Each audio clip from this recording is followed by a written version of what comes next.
En 2021, il s'est passé quelque chose d'énorme dans le monde de la tech. Le géant Intuit a fait une acquisition et pas n'importe laquelle. Ils ont misé une somme absolument colossale sur Mailchimp. Vous savez, la plateforme d'emailing que des millions de petites entreprises utilisent tous les jours. Mais attention, c'était bien plus qu'un simple rachat. C'était un pari stratégique monumental. Alors, on va décortiquer ça ensemble pour voir ce qu'il en est vraiment. Regardez-moi ce chiffre, 12 milliards de dollars. C'est juste vertigineux. C'est la somme que Intuit a posée sur la table pour Mailchimp. Pour vous donner une idée, c'est l'une des plus grosses acquisitions de tous les temps pour une entreprise qui s'est montée sans jamais lever un centime de fonds extérieurs, ce qu'on appelle une boîte bootstrapped. Autant dire que les attentes, elles étaient et sont toujours immenses. Et voilà la grande question, celle qui agite tous les analystes. Forcément, avec un prix pareil, la pression pour que ça marche est énorme. D'un côté, on a une marque que tout le monde adore, avec une base d'utilisateurs gigantesque. Et de l'autre, des chiffres qui laissent penser que le tableau n'est pas si rose. Alors, code génie ou erreur à 12 milliards, c'est ce qu'on va voir. Allez, commençons par le côté positif. Pourquoi Intuit était prêt à signer un chèque aussi dingue? En fait, quand on creuse un peu, la logique derrière cette décision est super solide. Le point clé, il est là. Mailchimp, ce n'est pas juste un acteur parmi d'autres, c'est un véritable leader sur son marché. La plateforme domine complètement le segment des petites et moyennes entreprises. Donc en achetant Mailchimp, Intuit s'offrait un accès direct à des millions de clients. Un vrai trésor de guerre dans l'économie d'aujourd'hui. Et puis, il y a ce chiffre, 42 pour 1. Qu'est-ce que ça veut dire? C'est le retour sur investissement que Mailchimp promet à ses clients. En gros, pour chaque dollar qu'une entreprise dépense sur la plateforme, elle en générerait 42. C'est une proposition de valeur ultra puissante, un argument de vente quasi imbattable pour une PME qui fait attention à chaque centime. Et c'est là que toute la stratégie d'Intuit prend son sens.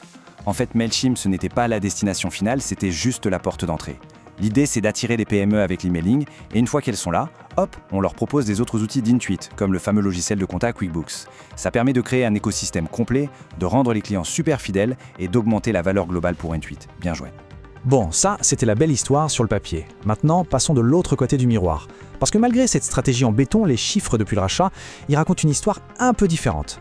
Une histoire qui pose pas mal de questions sur la performance réelle de cet investissement. Et voilà, ce graphique illustre parfaitement le problème. La croissance de Mailchimp, oui, elle est positive, mais elle est vraiment à la traîne par rapport aux autres services d'Intuit, comme les paiements ou la gestion de la paie. En fait, Mailchimp tire la performance globale du groupe vers le bas. Et ça, ce n'est pas vraiment ce qu'on attend d'un achat à 12 milliards. Alors, le NRR, la rétention nette des revenus, c'est un indicateur super important dans le monde du logiciel. Pour faire simple, ça mesure si on arrive à gagner plus d'argent avec les clients qu'on a déjà. Le chiffre de Mailchimp, 108%, c'est bien. Ça veut dire que les clients restent et dépensent un peu plus. Mais c'est bien en dessous des meilleurs du secteur qui sont plutôt entre 115 et 125%. Ça montre qu'il y a un vrai potentiel de croissance inexploité. Et la raison de ce potentiel manqué, on n'a même pas besoin de la deviner, c'est la direction d'Intuit elle-même qui nous la donne. Le produit, même s'il est très populaire, est devenu trop complexe.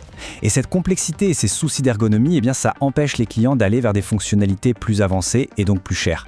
C'est un frein direct à la croissance. Alors, face à ça, Intuit ne reste évidemment pas les bras croisés. Ils ont mis en place un plan de bataille très clair pour redresser la barre et enfin faire de Mailchimp le moteur de croissance qu'il aurait toujours dû être. Ce plan, il est ambitieux et il tient en 3 points. Premièrement, injecter une bonne dose d'intelligence artificielle pour rendre la plateforme plus smart, plus automatisée.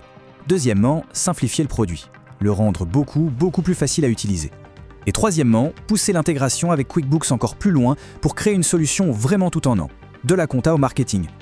On arrive donc au cœur du problème. Cette acquisition de Mailchimp, c'est vraiment l'histoire d'un actif à 2 visages, avec d'énormes défis d'un côté, mais un potentiel tout aussi immense de l'autre. Ce tableau, il résume tout à la perfection. D'un côté, les risques. Une croissance qui patine, un produit devenu trop complexe et une concurrence féroce. Et de l'autre, les opportunités. Cette base d'utilisateurs gigantesque, ce retour sur investissement incroyable pour les clients et tout le potentiel que l'IA et l'intégration peuvent débloquer. Le succès de ce pari, au final, dépendra de la capacité d'Intuit à faire basculer la colonne des risques vers celle des opportunités. Voilà, c'est la question à 12 milliards de dollars. Si Intuit réussit son coup, Mailchimp pourrait devenir la pièce maîtresse de toute sa stratégie PME et justifier son prix. Mais s'ils échouent, cette acquisition restera dans les annales comme l'exemple parfait d'un rachat beaucoup trop cher et mal géré. L'avenir nous le dira.